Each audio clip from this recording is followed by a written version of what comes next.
Welcome to our training video on how to log into Prolog Sky and select a project. The first thing to call your attention to is the URL or web address for Prolog Sky is going to be specific to your company. Unlike Project Talk in the first example, where everyone starts with the exact same web address, your company is going to have its own unique Prolog Sky site. What most people are going to do after learning what their company's Prolog Sky site is to make it a favorite in Internet Explorer so that you're just one click away from logging into Prolog Sky.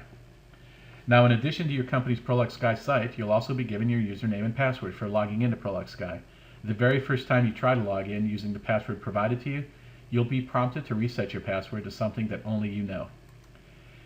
Your password will need to contain a minimum of 8 characters and also need to meet 3 of the 4 conditions listed here. You'll also be required to reset your password every 120 days. So let's log in. After opening your browser and navigating to your Prolog Sky site, you'll be given this very simple login screen that requests your username and password. Note at the bottom here there are also a few hyperlinks where you can get more help or information about Prolog Sky. After you've entered your username and password, you're then going to be presented this screen to select either Prolog Manager or Prolog Converge.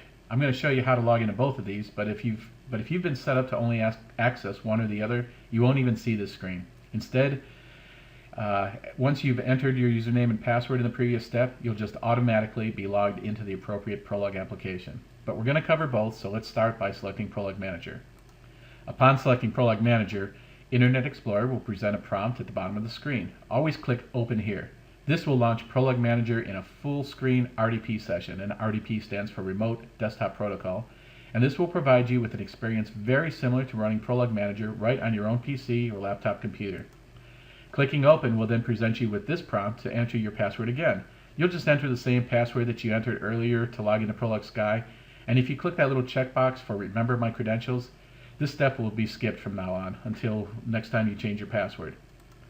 You'll see a progress pop-up for just a few seconds, and then you'll be logged right into Prolog Manager. Once Prolog Manager loads, the first thing that's going to display is a list of all the projects that you have access rights to.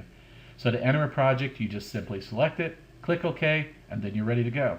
And that's it for logging into Prolog Manager from Prolog Sky. Now let's go back to the screen where we select either Prolog Manager or Prolog Converge, and this time we're going to select Prolog Converge. And also, here's a bonus tip. If you want a way to log directly into Prolog Converge directly, bypassing the Prolog Sky Login, you can use this URL. But regardless of which of those ways you use to log into Prolog Converge, the first screen you're going to see is this portfolio area where you'll be presented with a list of all the projects that you have access to and where you're going to select your project. Now, very similar to opening a project in Prolog Manager, in Prolog Converge you just click the Enter button in front of the project that you want to open. And that's it for logging into Prolog Converge from Prolog Sky. So just a real quick recap of what we covered. To log into Prolog Sky, you first navigate to your own company-specific Prolog Sky site using your browser. Then you simply enter in your username and password. And then if you're prompted to select either Prolog product, it means that you've been given access to both Prolog Manager and Prolog Converge, and you just simply select the one you want. You'll have the same access to your project data and documents in either one. And finally, once you're in Prolog, you just select the project that you want to work in, and that's it. You're off and running with Prolog.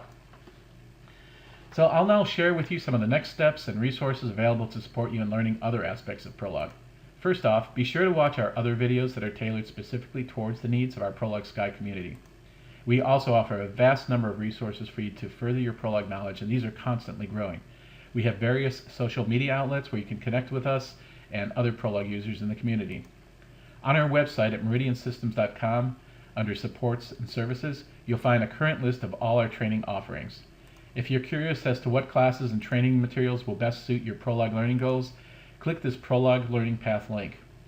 We have listed suggested next steps for new users, administrators, and for those who want to do a deep dive into specific areas of Prolog.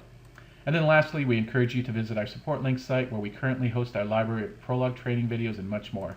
Once logged into our video library, you can search for the video topics that best suit your learning needs. Each video is indexed per chapter, providing you with easy search and navigation. Should you have any questions on any of our training resources or would like to contact Prolog support, please email us at the addresses provided or call us anytime.